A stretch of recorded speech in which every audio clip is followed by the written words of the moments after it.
Hi all welcome back to health inspectors group. അപ്പം നമ്മൾ part 1 ജെറിയാട്രിക്സിന്റെ ഡെഫിനിഷൻസും പ്രോബ്ലംസും പഠിച്ചു. സോ ഇന്ന് നമുക്ക് നെക്സ്റ്റ് പാർട്ടായിട്ട് ലൈഫ് സ്റ്റൈലും ഹെൽത്തി ഏജിങ്ങും അതുപോലെ തന്നെ ഇതുമായിട്ട് റിലേറ്റഡ് ആയിട്ടുള്ള കുറച്ച് പോളിസീസും പ്രോഗ്രാംസും നോക്കാം. Life style and healthy ageing. Life style ഒരു ഇമ്പോർട്ടൻറ്റ് ഫാക്ടറാണ് ഏജിങ്ങിൽ. നമുക്ക് നമ്മുടെ ഏജിങ്ങിനെ കുറച്ചും കൂടെയും ഹെൽത്തി ആയിട്ട് എങ്ങനെ മാറ്റാം എന്നുള്ളതിന് ലൈഫ് സ്റ്റൈലിന്റെ കുറച്ച് ഫാക്ടേഴ്സ് നമ്മൾ ചെക്ക് ചെയ്തിട്ടുണ്ട്. അതിൽ ഫസ്റ്റ് വരുന്നതാണ് diet and nutrition. Diet and ന്യൂട്രീഷനിൽ എന്തൊക്കെ നോക്കണം എന്ന് വെച്ചാൽ, ഒരു ഗുഡ് ഡയറ്റിന് ഡിസീസസ് ഡെവലപ്പ് ചെയ്യുന്നത് വളരെയധികം റെഡ്യൂസ് ചെയ്യാനുള്ള കപ്പാസിറ്റി ഉണ്ട്.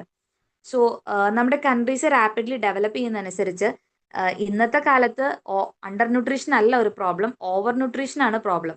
പണ്ടൊക്കെ ദാരിദ്ര്യം കാരണമൊക്കെ നമ്മുടെ കാരണവന്മാർക്ക് അണ്ടർ ന്യൂട്രീഷൻ കാരണം ഉണ്ടായ പ്രോബ്ലംസ് ആണെങ്കിൽ ഇന്നത്തെ എക്കോണമി അല്ലെങ്കിൽ ഇന്നത്തെ സോഷ്യൽ സിസ്റ്റം അനുസരിച്ചിട്ട് ഓവർ ന്യൂട്രീഷൻ കാരണം ഉണ്ടാകുന്ന പ്രോബ്ലംസ് ആണ് വരുന്നത്. സോ അണ്ടർ ന്യൂട്രീഷൻ ആണെങ്കിലും ഓവർ ന്യൂട്രീഷൻ ആണെങ്കിലും രണ്ടും നല്ലതല്ല. കറക്റ്റായിട്ട് പ്രോപ്പർ ബാലൻസ്ഡ് ന്യൂട്രീഷൻ കീപ്പ് ചെയ്താൽ മാത്രമേ, ബാലൻസ്ഡ് ഡയറ്റ് ഫോളോ ചെയ്താൽ മാത്രമേ ലൈഫ് സ്റ്റൈൽ നമുക്ക് ബെറ്റർ ആക്കാൻ പറ്റൂ, ഏജിങ് ഹെൽത്തി ആക്കാൻ പറ്റുള്ളൂ. മെയിൻ പ്രോബ്ലം ആയിട്ട് വരുന്നത് ഇന്നത്തെ കാലത്ത് എക്സസീവ് ആയിട്ടുള്ള ഫാറ്റ് ഇൻടേക്ക് ആണ്.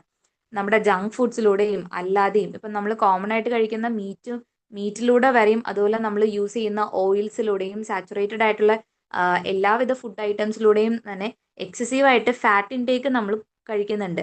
സാച്ചുറേറ്റഡ് ആയിട്ടുള്ള ഫാറ്റ്സും ട്രാൻസ് ഫാറ്റി ആസിഡ്സും ഒക്കെ എല്ലാം നമ്മുടെ കൊളസ്ട്രോൾ ലെവലിനെ കൂട്ടുകയും അതുവഴിയിട്ട് കാർഡിയോവാസ്കുലർ ഡിസീസസ് ഇൻക്രീസ് ചെയ്യാനുള്ള ചാൻസ് കൂടുകയും ചെയ്യാണ്. സോ നമ്മൾ സാച്ചുറേറ്റഡ് ഫാറ്റും ട്രാൻസ് ഫാറ്റി ആസിഡ്സും എല്ലാം കൊളസ്ട്രോൾ ലെവൽ കൂട്ടി കാർഡിയോവാസ്കുലർ ഡിസീസസിലോട്ട് നയിക്കും. നമ്മൾ കഴിക്കേണ്ടത് എങ്ങനെയാന്ന് വെച്ചാൽ, വെരി ഏർലി ഏജ് മുതൽ, ചെറുപ്പം മുതലേ തന്നെ ഹെൽത്തി ഡയറ്റ് ഫോളോ ചെയ്താലാണ് ഓരോ ഏജിങ് പ്രോസസ്സിലും അതിനനുസരിച്ച് വേണ്ട ആ ഒരു ഹെൽത്തിനെ മെയിൻറ്റെയിൻ ചെയ്ത് കൊണ്ടുപോകാൻ നമുക്ക് പറ്റുള്ളൂ. പെട്ടെന്നൊരു ഏജ് കഴിഞ്ഞിട്ട് ഹെൽത്തി ആകാം എന്നുള്ളൊരു കോൺസെപ്റ്റിൽ നമുക്കതിനെ മുന്നോട്ട് കൊണ്ടുപോകാൻ പറ്റില്ല. വെരി യങ് ഏജ് തൊട്ട് നമ്മളെ ഹെൽത്തി ഡയറ്റ് കീപ്പ് ചെയ്താലേ മുന്നോട്ടുള്ള ഓരോ പടികളും നമുക്ക് ഹെൽത്തി ആക്കാൻ പറ്റുള്ളൂ. ഡയറ്റ് എന്ന് പറയുമ്പോൾ ബാലൻസ്ഡ് ഡയറ്റ് ആയിരിക്കണം, ലെസ് സാച്ചുറേറ്റഡ് ഫാറ്റും ഓയിൽസും ആയിരിക്കണം. അതുപോലെ തന്നെ ഫ്രൂട്ട്സും വെജിറ്റബിൾസും ഒത്തിരി കൂടിയതും സോൾട്ട് ആൻഡ് ഷുഗറും കുറച്ച് കാൽഷ്യം റിച്ച് ഫുഡും ഫൈബർ ഡയറ്റ് കൂട്ടിയിട്ടും ഉള്ളതുമായിരിക്കണം. അപ്പോൾ കൂട്ടേണ്ട സാധനങ്ങൾ കാൽഷ്യം, ഫൈബർ, ഫ്രൂട്ട്സ്, വെജിറ്റബിൾസ് ഇതെല്ലാം കൂട്ടണം. കുറയ്ക്കേണ്ട സാധനങ്ങൾ ഫാറ്റ് അതുപോലെ തന്നെ ഷുഗർ, സോൾട്ട് പോലുള്ള കാര്യങ്ങളൊക്കെ കുറയ്ക്കുകയും വേണം. കൂട്ടേണ്ടത് കൂട്ടിയും കുറയ്ക്കേണ്ടത് കുറച്ചും നമ്മുടെ ഡയറ്റിനെ ബാലൻസ്ഡ് ആക്കി ഗുഡ് ന്യൂട്രീഷൻ നമ്മുടെ ബോഡിക്ക് കൊടുത്താലാണ് ഏജിങ്ങിനെ നമുക്ക് ഹെൽത്തി ആക്കാൻ പറ്റുള്ളൂ. പിന്നെ വരുന്ന ഒരു ഇമ്പോർട്ടൻറ്റ് ഫാക്ടറാണ് എക്സസൈസ്. എക്സസൈസ് നമ്മുടെ ഗുഡ് ഹെൽത്തിന് ഇമ്പോർട്ടൻ്റ് ആണ്. കാരണം നമ്മുടെ വെയിറ്റ് കൺട്രോൾ ചെയ്യാനും അതുപോലെ തന്നെ ഇമോഷണൽ വെൽബീയിങ്ങിന് വേണ്ടിയിട്ടും നമ്മുടെ സ്ട്രെസ് ഒക്കെ റിലീവ് ചെയ്യാനും ബ്ലഡ് സർക്കുലേഷൻ കൂട്ടാനും ഫ്ലെക്സിബിലിറ്റി ഇൻക്രീസ് ചെയ്യാനും ബ്ലഡ് പ്രഷർ കുറയ്ക്കാൻ വേണ്ടിയിട്ടും എനർജി ലെവൽസ് കൂട്ടാൻ വേണ്ടിയിട്ടും ബാലൻസ് ഇംപ്രൂവ് ചെയ്യാൻ വേണ്ടിയിട്ടും അങ്ങനെ ബ്ലഡ് ഷുഗർ ലെവൽസ് കുറയ്ക്കാൻ വേണ്ടിയിട്ടും ബോൺ ഡെൻസിറ്റി കൂട്ടാൻ വേണ്ടിയിട്ടും അങ്ങനെ ഒത്തിരി ഒത്തിരി ഒത്തിരി അഡ്വാൻറ്റേജസ് എക്സസൈസിനുണ്ട്. നമ്മൾ എപ്പോഴും ആക്റ്റീവ് ആയിട്ടിരുന്നാലാണ് നമ്മുടെ മസിൽസും ബോൺസും എല്ലാം ആ ഒരു മെമ്മറിയിൽ അല്ലെങ്കിൽ ഒരു സ്റ്റിഫ്നെസ്സിൽ അല്ലെങ്കിൽ ഒരു റിജിഡ് ആകാതെ കണ്ടിന്യൂസ് ആയിട്ട് മൊബൈൽ ആയിട്ടിരിക്കുള്ളൂ. സോ കണ്ടിന്യൂസ് എക്സസൈസ്, ഒരു 30 മിനിറ്റ് എക്സസൈസ് ആണെങ്കിൽ 30 മിനിറ്റ്, ജസ്റ്റ് സ്ട്രെച്ചിങ് എക്സസൈസ് ആണെങ്കിൽ അത്, അല്ലെങ്കിൽ യോഗയാണെങ്കിൽ അത്, അങ്ങനെ നമ്മുടെ ബോഡീനെ മൂവ് ചെയ്തുകൊണ്ടേ ഇരിക്കണം. എന്നാലാണ് നമ്മുടെ ബോഡി അത് മറക്കാതിരിക്കുള്ളൂ. നമ്മൾ കുറച്ച് നാൾ അല്ലെങ്കിൽ ഇന്ന ടൈം കഴിഞ്ഞിട്ട് ചെയ്യാം എന്നുള്ള രീതിയിലൊക്കെ ഇരുന്നാൽ നമ്മുടെ ബോഡി അതിനനുസരിച്ച് സ്റ്റിഫ് ആയിക്കൊണ്ടേ ഇരിക്കുള്ളൂ. സോ നമ്മുടെ ബോഡി റെസ്റ്റിംഗ് പീരീഡ് കഴിഞ്ഞിട്ട് പിന്നെ കുറച്ച് കഴിഞ്ഞ് ആക്റ്റീവ് ആവാൻ നോക്കിയാൽ അതിനെ റെസിസ്റ്റ് ചെയ്യുള്ളൂ. സോ കണ്ടിന്യൂസ് ആയിട്ട് എക്സസൈസ് ചെയ്യേണ്ടത് ഇമ്പോർട്ടൻ്റ് ആണ്. അതുപോലെ തന്നെ നമ്മുടെ സ്ട്രെസ് കുറയ്ക്കാനും ഇമോഷണൽ ബാലൻസിനും എനർജി ലെവൽ കൂട്ടാനൊക്കെ മെൻ്റലി നമുക്കൊരു ഉണർവേകാനും എക്സസൈസ് ഹെൽപ്ഫുൾ ആണ്. പിന്നെ വരുന്നത് നമ്മുടെ ഡിസീസസ് കുറയ്ക്കാൻ വേണ്ടിയിട്ട് ബ്ലഡ് ഷുഗർ ലെവൽ കുറയ്ക്കും, ബ്ലഡ് പ്രഷർ ലെവൽ കുറയ്ക്കും. അതുപോലെ തന്നെ ബോൺ ഡെൻസിറ്റി കൂട്ടിയിട്ട് ഓസ്റ്റിയോപോറോസിസ് ഒക്കെ പ്രിവെൻറ്റ് ചെയ്യും, ബ്ലഡ് സർക്കുലേഷൻ ഇമ്പ്രൂവ് ചെയ്യിക്കും. അങ്ങനെ ഒത്തിരി ഒത്തിരി അഡ്വാൻറ്റേജസ് എക്സസൈസിനുണ്ട്. പിന്നെ വരുന്നതാണ് വെയിറ്റ്. ഒരു ഓവർ വെയിറ്റും ഒബീസിറ്റിയും ആണ് ഇന്നത്തെ മെയിൻ പ്രോബ്ലം ആയിട്ട് വരുന്നത്. പ്രായം കൂടുന്തോറും മൊബൈലായിട്ട് അല്ലെങ്കിൽ ആക്ടിവിറ്റീസ് കുറഞ്ഞു കുറഞ്ഞു കുറഞ്ഞു വരുന്നതും അതുപോലെ കറക്റ്റായിട്ട് ഡയറ്റ് കഴിക്കാതെ വരികയും നമ്മുടെ ബോഡിയിൽ ഫാറ്റൊക്കെ ഡെപ്പോസിറ്റായി കൂടുതൽ, പ്ലസ് വിമൻസിനെ സംബന്ധിച്ചാണെങ്കിൽ ഹോർമോൺ ഇഷ്യൂസും കൂടെ വരുമ്പോൾ കൂടുതലായിട്ട് വെയിറ്റ് ഗെയിനുള്ള ചാൻസ് ഉണ്ട്. വെയിറ്റ് ഗെയിൻ കൂടുമ്പോൾ ഫോളിനുള്ള ചാൻസ് കൂടുതലാണ്. അങ്ങനെ വരുന്ന ഡിസീസ് ഫ്രാക്ചർ പോലുള്ള ഇത് വരാനും കൂടുതൽ സാധ്യതയുണ്ട്. അപ്പോൾ ഓവർ വെയ്റ്റും ഒബീസിറ്റിയാണ് ഇന്നത്തെ കാലത്ത് കൂടുതലായിട്ടും ഡിസീസസ് ഉണ്ടാവാനുള്ള സാധ്യത കൂടുതലായിട്ട് വരുന്നത്. ഒബീസിറ്റി ഹാർട്ട് ഡിസീസസും സ്ട്രോക്കും ഹൈപ്പർ ടെൻഷനും ഡയബറ്റീസും ആർത്രൈറ്റിസും അതുപോലെ ബ്രസ്റ്റ് ക്യാൻസർ ഒക്കെ വരാനുള്ള മെയിൻ റീസൺ ആയിട്ട് ഒബീസിറ്റി മാറിക്കൊണ്ടിരിക്കുകയാണ്. സോ വെയിറ്റ് നിയന്ത്രിക്കുക എന്നുള്ളത് അത് ഓൾഡ് ഏജ് പർട്ടിക്കുലർ ഒരു ഏജ് തൊട്ടല്ല തുടങ്ങുന്നത്. ഹോൾ ലൈഫിൽ വെയിറ്റ് ബാലൻസ്ഡ് ആയിട്ട് കീപ്പ് ചെയ്യാൻ നമ്മൾ ശ്രമിച്ചുകൊണ്ടേ ഇരിക്കണം. ഓവർ വെയിറ്റ് ആണെങ്കിലും അണ്ടർ വെയിറ്റ് ആണെങ്കിലും it is not good for ageing process. പിന്നെ വരുന്നതാണ് സ്മോക്കിംഗ്. ഏകദേശം ഒരു 22% ഓഫ് മെന്നും 18% ഓഫ് വിമണും ഒരു 65 മുതൽ 74 വയസ്സിന് ഇടയിലുള്ള 22% മെന്നും 18% വിമണും സ്മോക്കേഴ്സ് ആണെന്നാണ് കണ്ടെത്തൽ. അങ്ങനെ വരുമ്പോൾ യങ്ങർ അഡൾട്ട്സിനെ വെച്ച് നോക്കുമ്പോൾ ഇത് കുറവാണ്, ശരിയാണ്. പക്ഷെ യങ്ങർ അഡൾട്ട്സിനെ പോലെ അത് ടോളറേറ്റ് ചെയ്യാനുള്ള കപ്പാസിറ്റി ഓൾഡർ പീപ്പിളിന് ഉണ്ടാവില്ല. അതുപോലെ തന്നെ ഈ ഓൾഡർ പീപ്പിൾ സ്മോക്കേഴ്സ് ആണെന്ന് പറയുമ്പോൾ അവരവരുടെ ചെറുപ്പകാലം മുതലേ സ്മോക്ക് ചെയ്ത് സ്റ്റാർട്ട് ചെയ്തിട്ടുണ്ടാവും. സോ അവരൊരു ക്രോണിക് സ്മോക്കേഴ്സ് ആയിരിക്കും. ആ ഒരു കണ്ടിന്യൂവേഷൻ ഉണ്ടാകും. യങ് ഓൾഡ് ഏജ് ആകുമ്പോൾ സ്മോക്കിംഗ് നിർത്തുന്നവരും ഉണ്ട്, ഓൾഡ് ഏജ് ആയിട്ടും സ്മോക്കിംഗ് നിർത്താത്തവരും ഉണ്ട്. സോ ഓൾഡ് ഏജ് ആയിട്ടും സ്മോക്കിംഗ് നിർത്താത്ത ആളുകൾ പെട്ടെന്ന് മരിക്കുന്നതായിട്ട്, അതായത് നേരത്തെ വലിക്കുമായിരുന്നു പക്ഷെ ഓൾഡ് ഏജ് ആകുമ്പോൾ വലി നിർത്തി എന്നുള്ള ആളുകളേക്കാൾ കുറവാണ് ലൈഫ് സ്പാൻ ആരുടെ ഓൾഡ് ഏജ് ആയിട്ടും കണ്ടിന്യൂസ് ആയിട്ട് സ്മോക്ക് ചെയ്യുന്നവർ. അത് ഏകദേശം നമ്മൾ പറയുവാണെങ്കിൽ ഒരു 50 വയസ്സ് വരെ 50 വയസ്സിൽ നമ്മൾ ഈ സ്മോക്കിംഗ് ഒക്കെ നിർത്തിക്കഴിഞ്ഞാൽ പിന്നീടുള്ള നെക്സ്റ്റ് 15 വർഷത്തേക്ക് നമ്മളുടെ മരണത്തിനുള്ള ചാൻസ് 50% കുറയും എന്നാണ്. പക്ഷെ ലൈഫ് ലോങ് ആയിട്ട് സ്മോക്ക് ചെയ്യാത്ത ആളുകളുടെ അത്രയും ഹെൽത്തി ആയിട്ട് ഈ ഫോമർ സ്മോക്കേഴ്സിന് ഇരിക്കാൻ പറ്റില്ല. സോ നമ്മൾ അതിൻ്റെ ഒരു റിസ്ക് ഫാക്ടർ പറയുവാണെങ്കിൽ നോൺ സ്മോക്കേഴ്സിനാണ് കൂടുതൽ ലൈഫ് സ്പാൻ കൂടുതൽ, പിന്നെ ഉള്ളത് ഫോർമർ സ്മോക്കേഴ്സിന്, പിന്നെയാണ് കണ്ടിന്യൂയിങ് സ്മോക്കേഴ്സിന് വരുന്നത്. സോ എത്രയും പെട്ടെന്ന് സ്മോക്കിംഗ് എന്ന ഹാബിറ്റേ നല്ലതല്ല. പക്ഷേ എങ്ങാനും യങ് ഏജിൽ സ്മോക്കിംഗ് ചെയ്തിട്ടുണ്ടെങ്കിൽ വയസ്സാകും തോറും ആ സ്മോക്കിംഗ് നിർത്തുന്നതാണ് നമ്മുടെ ആരോഗ്യത്തിന് നല്ലത് എന്ന് നമുക്ക് തന്നെ പറയാം. സോ അതാണ് സ്മോക്കിങ്ങും നമ്മുടെ ലൈഫ് സ്റ്റൈൽ. ആ സ്മോക്കിംഗ് എന്ന ഒരു ലൈഫ് സ്റ്റൈൽ ഓൾഡ് ഏജിനെ ബാധിക്കുന്നത്. സ്മോക്കിംഗ് പറഞ്ഞു. അപ്പം നെക്സ്റ്റ് വരുന്നത് ഇനി ആൽക്കഹോളിസം ആണ്.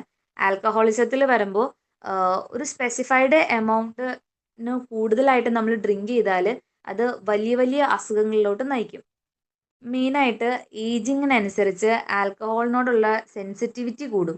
ടോളറൻസ് അല്ല, സെൻസിറ്റിവിറ്റി കൂടും. നമ്മൾ യങ് അഡൽട്ട് 1 ഗ്ലാസ് കുടിക്കുമ്പോൾ കിട്ടുന്ന ആ ഒരു ഇതിനേക്കാൾ ബാഡ് എഫക്റ്റ് ആയിരിക്കും ഓൾഡ് ഏജ് ഹാഫ് ഗ്ലാസ് കുടിക്കുമ്പോൾ കിട്ടുന്നത്. സോ അതാണ് ഇവർ കൂടുതൽ സെൻസിറ്റീവ് ആകും.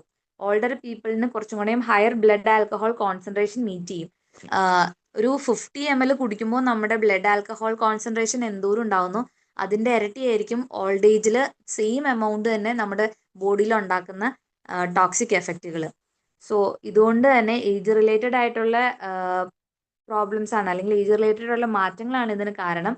മെയിനായിട്ട് നമ്മുടെ ബോഡി വാട്ടറിൻ്റെ എമൗണ്ട് കുറയും. അതുപോലെ തന്നെ നമ്മുടെ ഓർഗൻസ് ഒക്കെ കുറച്ചും കൂടെയും സെൻസിറ്റീവ് ആകും. ഈ ബോഡി വാട്ടറിൻ്റെ എമൗണ്ട് ആണ് ഈ ആൽക്കഹോളിനെ ഡൈല്യൂട്ട് ചെയ്യിക്കുന്നത്. നമ്മുടെ ശരീരത്തിലോട്ട് എത്തുന്ന ആൽക്കഹോളിനെ ഡൈല്യൂട്ട് ചെയ്യിക്കുന്നത് എമൗണ്ട് ഓഫ് ബോഡി വാട്ടർ ആണ്. ഓൾഡ് ഏജിൽ വരുമ്പോൾ ഈ ബോഡി വാട്ടറിൻ്റെ എമൗണ്ട് കുറവായതുകൊണ്ട് തന്നെ അങ്ങനെ ഒരു ഡൈല്യൂഷൻ ഒത്തിരി ഒന്നും നടക്കില്ല.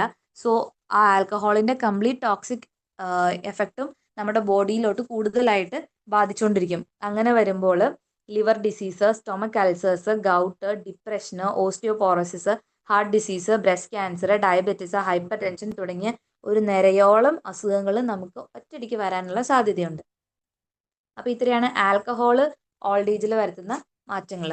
പിന്നെ വരുന്നത് സോഷ്യൽ ആക്ടിവിറ്റീസ്. സോഷ്യൽ ആക്ടിവിറ്റീസ് എന്ന് പറയുമ്പോൾ സോഷ്യലി ഐസൊലേറ്റഡ് ആയിട്ട് നമ്മൾ ഒറ്റപ്പെട്ടു പോയാൽ കൂടുതൽ ഡിപ്രഷനിലോട്ടും കൂടുതൽ മെൻ്റൽ ഡിസീസസിലോട്ടും അതുവഴി കൂടുതൽ ഫിസിക്കലി ഉള്ള ഡിസബിലിറ്റീസിലോട്ടൊക്കെ വരാൻ സാധ്യത കൂടുതലാണ്. സോ ഏറ്റവും കൂടുതലായിട്ട് നമുക്ക് ചെയ്യാൻ പറ്റുന്നത് പുറത്തിറങ്ങുക, getting out, keeping involve with others. അങ്ങനെ വരുമ്പോൾ ഒരു സെൻസ് ഓഫ് ബിലോങ്ങിങ് നമ്മുടെ ഉള്ളിലുണ്ടാകും. അതുപോലെ തന്നെ സിമിലർ ഏജുമായിട്ടുള്ള ആളുകളുമായിട്ട് കമ്പനി ആവുക, സിമിലർ സ്റ്റേജ് ഓഫ് ലൈഫിൽ, റിട്ടയർമെൻ്റ് ആണെങ്കിൽ റിട്ടയർമെൻറ്റ് ലൈഫിലുള്ള ആളുകളുമായിട്ട്, അതുപോലെ അല്ലെങ്കിൽ സിമിലർ ഹെൽത്ത് കൺസേൺസ് ഉള്ള ആളുകൾ, നമ്മൾ ഓൾഡ് ഏജിൻ്റെ ടൈമിൽ പെർട്ടിക്കുലർ ഡിസീസ് നമ്മളെ ബാധിച്ചിട്ടുണ്ടെങ്കിൽ ആ ഒരു ഡിസീസുമായിട്ട് റിലേറ്റഡ് ആയിട്ട് അല്ലെങ്കിൽ ആ ഒരു ഡിസീസ് അഫക്ട് ചെയ്ത മറ്റാളുകളുമായിട്ട് കൂടുതൽ നമ്മൾ ടൈം സ്പെൻഡ് ചെയ്യുവാണെങ്കിൽ നമുക്ക് ഒറ്റയ്ക്കല്ല, ഒറ്റപ്പെടലല്ല, ഞാൻ മാത്രമല്ല എന്നൊരു കോൺസെപ്റ്റ് ഒക്കെ നമുക്ക് കൂടുതലായിട്ട് കിട്ടും. സോ അങ്ങനെ കിട്ടുന്ന സപ്പോർട്ട് അവർക്ക് കൂടുതൽ റിക്കവറി, ആ റിക്കവറിക്കൊക്കെ കൂടുതൽ ഹെൽപ്പ് ചെയ്യുന്ന ആ ഒരു പ്രോസസ്സായിട്ട് മാറും. മറ്റുള്ളവരും നമ്മളെ കെയർ ചെയ്യുന്നുണ്ട്, അല്ലെങ്കിൽ മറ്റുള്ളവരും ഈ ഒരു പ്രോസസ്സിൽ ആ ഒരു സപ്പോർട്ടിങ്ങിലുണ്ട് എന്ന് അറിയുമ്പോൾ തന്നെ ഓൾഡ് പീപ്പിളിന് കുറച്ചും കൂടെയും ഒരു ഇമോഷണൽ സപ്പോർട്ട്, ഇമോഷണൽ ബാലൻസ് ചെയ്യാൻ ഹെൽപ്പ് ചെയ്യുകയൊക്കെ ചെയ്യും. ഇതാണ് സോഷ്യൽ ആക്ടിവിറ്റീസിന്റെ ഇമ്പോർട്ടൻറ്റ്. അപ്പം ഇത്രയാണ് നമ്മൾ ലൈഫ് സ്റ്റൈലിൻ്റെ ഉള്ള ഇതും ഹെൽത്തി ഏജിങ്ങിന് വേണ്ടിയിട്ട് എന്തൊക്കെ ചെയ്യാം എന്തൊക്കെ ചെയ്യരുതെന്നൊക്കെ നമ്മൾ ലൈഫ് സ്റ്റൈലിൽ എന്തൊക്കെ വേണം എന്നുള്ളത് നമ്മൾ ഡിസ്കസ് ചെയ്തു. നെക്സ്റ്റ് വരുന്നത് national policy and programs for older persons ആണ്. നമ്മുടെ എൽഡർലീനെ സപ്പോർട്ട് ചെയ്യാൻ വേണ്ടിയിട്ട് അവരുടെ ആ ഒരു ലൈഫിനെ കുറച്ചുകൂടി ഈസി ആക്കാൻ വേണ്ടിയിട്ട് കുറച്ച് നാഷണൽ പോളിസീസും പ്രോഗ്രാംസും എല്ലാം നമ്മുടെ ഇന്ത്യയിലുണ്ട്. അതിൽ വരുന്ന ഫസ്റ്റ് വരുന്ന നാഷണൽ പോളിസിയാണ് national policy on older persons 1999 വന്നത്. അത് government of India January 1999 announce ചെയ്തത്. മെയിൻ ആയിട്ട് അതിൽ വരുന്നത് അവർക്ക് ഫൈനാൻഷ്യൽ സെക്യൂരിറ്റി പ്രൊവൈഡ് ചെയ്യുക, health care, nutrition, shelter, education, welfare, protection of life and property, ഇതെല്ലാം പ്രൊവൈഡ് ചെയ്യുന്നതാണ് അതിന്റെ മെയിൻ ഗോള്. എഡ്യൂക്കേഷൻ എന്ന് പറയുമ്പോൾ പണ്ട് കാലത്ത് എഡ്യൂക്കേഷൻ കിട്ടാത്തവർക്ക് ബേസിക് ആയിട്ടുള്ള സാക്ഷരത പ്രൊവൈഡ് ചെയ്യാൻ വേണ്ടിയിട്ട് 10ാം ക്ലാസ് തത്തുല്യ പരീക്ഷകൾ, അങ്ങനെയുള്ള എക്സാംസ് കൊടുത്ത് അവർക്ക് കുറച്ചും കൂടെ ലിറ്ററേറ്റ് ആക്കി അവരെ കുറച്ചും കൂടെ നോളജബിളും കുറച്ചും കൂടെ അവെയർ ആക്കാൻ വേണ്ടിയിട്ടാണ്. ദെൻ ഒരു ഗവൺമെന്റും അതുപോലെ നോൺ ഗവൺമെന്റൽ ഓർഗനൈസേഷൻസ് തമ്മിലുള്ള ഒരു കൊളാബറേഷന് വേണ്ടിയിട്ടും ഒക്കെ എല്ലാം ഈ national policy on older persons work ചെയ്യുന്നുണ്ട്. ഫോക്കസ് ജസ്റ്റ് കെയർ കൊടുക്കുക എന്നുള്ളത് മാത്രമല്ല, പക്ഷെ active and productive involvement of older persons കൂടി നമ്മൾ ഇതിലൂടെ ലക്ഷ്യമാക്കുന്നുണ്ട്. അവർക്ക് ജസ്റ്റ് ഓരോന്ന് കൊടുത്ത് നമ്മൾ പോരുക എന്നുള്ളതല്ല, അവരെ കൂടി എല്ലാത്തിലും ഇൻവോൾവ് ചെയ്യിക്കുക എന്നൊരു ഗോൾ കൂടി നാഷണൽ പോളിസി ഓൺ ഓൾഡർ പേഴ്സൺസിലുണ്ട്. നെക്സ്റ്റ് വരുന്നതാണ് national council for older persons. അവർക്ക് വേണ്ടിയിട്ടുള്ള ഒരു കൗൺസിലാണ്. ഒരു ഈ policy, national policy for older people എന്നുള്ള ആ പോളിസി നടപ്പിലാക്കാൻ വേണ്ടിയിട്ടാണ് ഈ ഒരു കൗൺസിൽ സ്റ്റാർട്ട് ചെയ്തിരിക്കുന്നത്. ഇങ്ങനത്തെ എൽഡർലി വെൽഫെയറിന് വേണ്ടിയിട്ടുള്ള പ്രോഗ്രാംസ് ഒക്കെ കോർഡിനേറ്റ് ചെയ്യാൻ വേണ്ടിയിട്ടും national council for older persons work ചെയ്യുന്നുണ്ട്. പിന്നെ വരുന്നതാണ് integrated programme for older persons. ഇത് വോളണ്ടറി ഓർഗനൈസേഷൻസിന്റെ സ്കീമൊക്കെ ഒന്ന് റിവൈസ് ചെയ്തിട്ടുള്ള വേർഷനാണ് ഈ integrated programme for older persons. പണ്ട് ഈ സർവീസ് വോളണ്ടറി ആയിട്ടുള്ള ഓർഗനൈസേഷൻ നടത്തിയിരുന്ന സ്കീമുകളെല്ലാം കൂടി ഒരുമിച്ച് അല്ലെങ്കിൽ അത് റിവൈസ് ചെയ്ത് ബെറ്റർ വേർഷൻ ആക്കിയതാണ് integrated programme for older persons. ഇതിന്റെ മെയിൻ എന്താണെന്ന് വെച്ചാൽ ഓൾഡ് പീപ്പിളിന്റെ ലൈഫ് ഇംപ്രൂവ് ചെയ്യുക, ലൈഫ് ചുമ്മാ ഇമ്പ്രൂവ് ചെയ്യല്ല, അവരുടെ ക്വാളിറ്റി ഓഫ് ലൈഫ് ഇമ്പ്രൂവ് ചെയ്യുക, അവരെ കുറച്ചും കൂടെ എംപവേർഡ് ആക്കുക എന്നുള്ളതാണ് ഇതിന്റെ മെയിൻ എയിം. ഇതിൽ സെൽഫ് ഹെൽപ്പ് ഗ്രൂപ്പ്സ് ഉണ്ട്, അസോസിയേഷൻസ് ഉണ്ട്. ഇങ്ങനെ ഇവരുടെ തന്നെ ഒരു ഗ്രൂപ്പായിട്ട് അവർക്ക് എന്തൊക്കെ ചെയ്യാൻ പറ്റും, അവർക്ക് വേണ്ട ആവശ്യങ്ങൾ കണ്ടെത്തി നേടിക്കൊടുക്കൽ എന്നുള്ളതൊക്കെയാണ് അതിൻ്റെ അകത്ത് വരുന്നത്. അവരുടെ എക്സ്പീരിയൻസും സ്കില്ലും സർവീസസും ഒക്കെ സൊസൈറ്റിക്ക് ഉപകാരപ്പെടുന്ന രീതിയിൽ യൂട്ടിലൈസ് ചെയ്യുക എന്നതും ഇതിലൂടെ വരുന്നുണ്ട്. മെയിനായിട്ട് ഇവർക്ക് ഉള്ള ഫെസിലിറ്റീസ് എന്തൊക്കെയാണെന്ന് വെച്ചാൽ ഓൾഡ് ഏജ് ഹോംസ് പ്രൊവൈഡ് ചെയ്യുന്നു, ഡേ കെയർ സെന്റേഴ്സ്. ഇപ്പോൾ വീട്ടിലുള്ള ആളുകളൊക്കെ ഓൾഡ് ഏജ് ഹോംസ് എന്ന് പറയുമ്പോൾ സ്ഥിരമായിട്ട് അവർക്ക് നിൽക്കാൻ പാകത്തിന് ഒറ്റപ്പെട്ട വീടുകളിലുള്ള ആളുകൾ അല്ലെങ്കിൽ ഒറ്റയ്ക്കുള്ള ഓൾഡ് പീപ്പിളിനെല്ലാം ഒരു സ്ഥലത്ത് ഓൾഡ് ഏജ് ഹോംസിലായിട്ട് നമ്മൾ നിർത്തും. അതുപോലെ തന്നെ ഡേ കെയർ സെന്റേഴ്സ് എന്ന് പറയുമ്പോൾ വീട്ടിൽ ആളുകളുണ്ട് പക്ഷെ പകല് ആളില്ല, പകല് എല്ലാവരും ജോലിക്ക് പോകണോ, ഒറ്റയ്ക്ക് നിർത്താൻ പറ്റില്ല എന്നുള്ള കേസസിൽ നമ്മൾ ഡേ കെയർ സെന്റേഴ്സ് ഉണ്ട്. അതുപോലെ തന്നെ മൊബൈൽ മെഡിക്കൽ യൂണിറ്റ്സ് ഉണ്ട്, അവരെ വീട്ടിൽ വന്ന് ചികിത്സിക്കുന്ന അല്ലെങ്കിൽ അവരുടെ കാര്യങ്ങൾ നോക്കുന്ന മൊബൈൽ മെഡിക്കൽ യൂണിറ്റ്സ്. അതുപോലെ തന്നെ മൾട്ടി സർവീസ് സെന്റേഴ്സ്, ഇപ്പോൾ അവർക്ക് വേണ്ടിയിട്ടുള്ള റീഹാബിലിറ്റേഷന്, അവർക്ക് വേണ്ടിയിട്ടുള്ള ക്ലിനിക്സ്, അവർക്ക് വേണ്ടിയിട്ടുള്ള ക്യാമ്പ്സ്, അതെല്ലാം സപ്പോർട്ട് ചെയ്യുന്ന construction of multi service centres, ഇതെല്ലാം ഈ ഇൻ്റഗ്രേറ്റഡ് പ്രോഗ്രാം ഫോർ ഓൾഡർ പേഴ്സൺസിന്റെ കീഴിൽ അവർക്ക് പ്രൊവൈഡ് ചെയ്യപ്പെടുന്ന ഫെസിലിറ്റീസ് ആണ്. ആൻഡ് ഫോർത്ത് വൺ വരുന്നത് social security measures. Social security മെഷേഴ്സിൽ നാഷണൽ സോഷ്യൽ അസിസ്റ്റൻസ് പ്രോഗ്രാം ഉണ്ട്. ഇവർക്കാണെങ്കിൽ ഈ നാഷണൽ സോഷ്യൽ അസിസ്റ്റൻസ് പ്രോഗ്രാമിന്റെ കീഴിൽ ഏകദേശം 4 മില്യൺ ഡെസ്റ്റിറ്റ്യൂട്ട് എൽഡർലി, അതായത് ഉപേക്ഷിക്കപ്പെട്ട ഡെസ്റ്റിറ്റ്യൂട്ട് ആയിട്ടുള്ള ആളുകൾക്ക്, എൽഡർലി പീപ്പിളിന് ഓൾഡ് ഏജ് പെൻഷൻസ് പ്രൊവൈഡ് ചെയ്യുന്നുണ്ട്. പെൻഷൻ എമൗണ്ട് ഓരോ സ്റ്റേറ്റിന്റെയും കീഴിൽ ഡിഫറെൻ്റ് ആയിരിക്കും. ഏകദേശം 75 റുപ്പീസാണ് ആസാമിൽ, ബട്ട് വെസ്റ്റ് ബംഗാളിലും രാജസ്ഥാനിലൊക്കെ വരുമ്പോൾ ₹300 ആയിട്ട് വരും. പിന്നെ വരുന്നത് Indira Gandhi national old age pension scheme 2007 വരുന്നത്. അത് 65 വയസ്സിന് മുകളിലുള്ള ആളുകൾക്ക് BPL ആണെങ്കിൽ, below poverty line, BPL people ആണെങ്കിൽ അവർക്ക് കൊടുക്കുന്ന പെൻഷനാണ് Indira Gandhi national old age pension scheme. Central government ആണെങ്കിൽ ₹200 പെർ മന്ത് പ്രൊവൈഡ് ചെയ്യും. സ്റ്റേറ്റ് ഗവൺമെന്റും ആ ₹200 പെർ മന്ത് പ്രൊവൈഡ് ചെയ്ത് ഇവർക്ക് ഈ പെൻഷൻ കൊടുക്കുന്നതാണ്. പിന്നെ വരുന്നതാണ് ഒയാസിസ് പ്രോജക്റ്റ്. ഒയാസിസ് പ്രോജക്റ്റ് എന്ന് പറയുമ്പോൾ old age social and income security project. Social സെക്യൂരിറ്റിയും ഇൻകം സെക്യൂരിറ്റിയും ഒരുമിച്ച് പ്രൊവൈഡ് ചെയ്യുന്ന ഒയാസിസ് പ്രോജക്റ്റും ഈ ഒരു സോഷ്യൽ സെക്യൂരിറ്റി മെഷേഴ്സിൽ വരുന്നതാണ്. പിന്നെ വരുന്നത് കൺസെഷൻ ആൻഡ് ഫെസിലിറ്റീസ്. നമുക്കറിയാം ട്രാവൽ കൺസെഷൻസ് ഒക്കെ ഇപ്പോൾ KSRTCയിലാണെങ്കിലും അതുപോലെ ഇന്ത്യൻ റെയിൽവേയിലൊക്കെ ആണെങ്കിലും ഇവർക്ക് ട്രാവൽ കൺസെഷൻസ് ഉണ്ട്. അങ്ങനെ വരുന്നതാണ്. അതുപോലെ തന്നെ സ്റ്റേറ്റ് ആൻഡ് ട്രാൻസ്പോർട്ട് എയർലൈൻസിലും എല്ലാം ഇവർക്ക് ട്രാവൽ കൺസെഷൻസ് പ്രൊവൈഡ് ചെയ്യുന്നുണ്ട്. പിന്നെ health insurance schemes like Bhavishya Arogya mediclaim, rural group life insurance, ഇതിലൂടെയൊക്കെ അവർക്ക് ഹെൽത്ത് ഇൻഷുറൻസ് പ്രൊവൈഡ് ചെയ്യുന്നു. പിന്നെ ഇൻകം ടാക്സിൽ കൺസെഷൻസ് കൊടുക്കുന്നുണ്ട് സീനിയർ സിറ്റിസൺസ് ആണെങ്കിൽ. ഇങ്ങനെയുള്ള കൺസെഷൻസും ഫെസിലിറ്റീസും ഓൾഡ് ഏജ് പീപ്പിളിന് പ്രൊവൈഡ് ചെയ്യുന്നുണ്ട്. പിന്നെ വരുന്നത് role of help age India. Help age India എന്ന് പറയുന്നത് ഒരു ലാർജസ്റ്റ് വോളണ്ടറി ഓർഗനൈസേഷൻ ആണ്. നമ്മുടെ ഇന്ത്യയിലുള്ള എൽഡർലിയുടെ വെൽഫെയറിന് വേണ്ടിയിട്ട് പ്രവർത്തിക്കുന്ന അല്ലെങ്കിൽ സപ്പോർട്ട് ചെയ്യുന്ന ഒരു ലാർജസ്റ്റ് വോളണ്ടറി ഓർഗനൈസേഷൻ ആണ് ഹെൽപ്പ് ഏജ് ഇന്ത്യ എന്നുള്ളത്. അവരുടെ മെയിൻ സർവീസസ് എന്തൊക്കെയാണ് ഇവർ പ്രൊവൈഡ് ചെയ്യുന്നതെന്ന് വെച്ചാൽ ഫ്രീ കാറ്ററാക്ട് സർജറീസ് പ്രൊവൈഡ് ചെയ്യും, മൊബൈൽ മെഡിക്കെയർ യൂണിറ്റ്സ് പ്രൊവൈഡ് ചെയ്യും, ഇൻകം ജനറേഷൻ പ്രോഗ്രാംസും മൈക്രോ ക്രെഡിറ്റും. അതായത് ഇവർക്ക് ഇപ്പോൾ റിട്ടയർമെന്റിന് ശേഷം ചെറിയ ചെറിയ എന്തെങ്കിലും സ്ഥാപനങ്ങൾ തുടങ്ങണമെന്നുണ്ടെങ്കിൽ micro credit financing system provide ചെയ്യും. അതുപോലെ തന്നെ അവർക്ക് ഒരു വരുമാനം കിട്ടാൻ പാകത്തിനുള്ള ഓപ്ഷൻസ് പ്രൊവൈഡ് ചെയ്യും. പിന്നെ ഓൾഡ് ഏജ് ഹോംസും ഡേ കെയർ സെന്റേഴ്സും അഡോപ്റ്റ് ഗ്രാൻഡ് പ്രോഗ്രാം. അത് നമ്മൾ അഡോപ്റ്റ് ചെയ്യുന്ന പ്രോഗ്രാമാണ്. അതായത് ഉപേക്ഷിക്കപ്പെട്ട നിലയിലുള്ള മാതാപിതാക്കൾ ഉണ്ടാവുമല്ലോ. സോ ആ മാതാപിതാക്കളെ നമുക്ക് അഡോപ്റ്റ് ചെയ്യാം, അല്ലെങ്കിൽ ഏതെങ്കിലും ഒരു പർട്ടിക്കുലർ ഗ്രാൻഡ് പാരന്റിനെ നമുക്ക് അഡോപ്റ്റ് ചെയ്യുന്ന രീതിയിൽ അവരെ വീട്ടിൽ കൊണ്ടുവന്ന് നമ്മുടെ പാരന്റിനെ പോലെ വളർത്തുന്ന രീതിയിലൊക്കെയുള്ള adopt grand programme. Then disaster relief and mitigation support. അതായത് പെട്ടെന്ന് ഇവിടെ ഒരു ദുരന്തം വരികയാണ്. ഇപ്പം നമ്മുടെ കഴിഞ്ഞ വട്ടത്തെ വെള്ളപ്പൊക്കമോ കൊറോണ ഒക്കെ വരുമ്പോൾ വീടുകളിൽ ഒറ്റപ്പെട്ടു പോയ മുതിർന്നവരുണ്ടാവുമല്ലോ. സോ അവർക്ക് വേണ്ട കാര്യങ്ങൾ എത്തിച്ചു കൊടുക്കുക, അവർക്ക് വേണ്ട ഗ്രോസറീസ് അല്ലെങ്കിൽ അവർക്ക് വേണ്ട മെഡിക്കൽ സപ്പോർട്ട്, അവർക്ക് വേണ്ട അല്ലാത്ത ബേസിക് ഫെസിലിറ്റീസ് എല്ലാം അവർക്ക് എത്തിച്ചു കൊടുക്കുക എന്നുള്ള disaster relief and mitigation support. ഇങ്ങനെ എല്ലാം സർവീസസും ഈ ഹെൽപ്പ് ഏജ് ഇന്ത്യ പ്രൊവൈഡ് ചെയ്യുന്നുണ്ട്. ഇതെല്ലാം ഏകദേശം ഒരു 6 മില്യൺ സീനിയർ സിറ്റിസൻസിനെ ഹെൽപ്പ് ചെയ്തിട്ടുണ്ട്. ഏകദേശം ഒരു 3084 പ്രൊജക്റ്റ് വഴിയിട്ട് 6 മില്യൺ സീനിയർ സിറ്റിസൻസിന് ജീവിതങ്ങൾക്ക് ഇമ്പാക്റ്റ് ഉണ്ടാക്കാൻ അല്ലെങ്കിൽ ഒരു മാറ്റം ഉണ്ടാക്കാൻ ഒരു സപ്പോർട്ട് പ്രൊവൈഡ് ചെയ്യാൻ ഈ ഹെൽപ്പ് ഏജ് ഇന്ത്യക്ക് സാധിച്ചിട്ടുണ്ട്.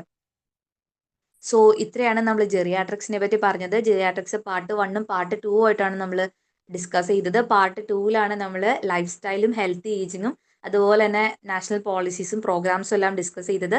നിങ്ങൾക്ക് ഇതിനെപ്പറ്റി കൂടുതൽ എന്തെങ്കിലും ഡൗട്ട്സ് ഉണ്ടെങ്കിൽ കമൻറ്റ് ചെയ്യാവുന്നതാണ്. സോ ക്ലാസ് എല്ലാവർക്കും മനസ്സിലായെന്ന് വിശ്വസിക്കുന്നു. Thank you.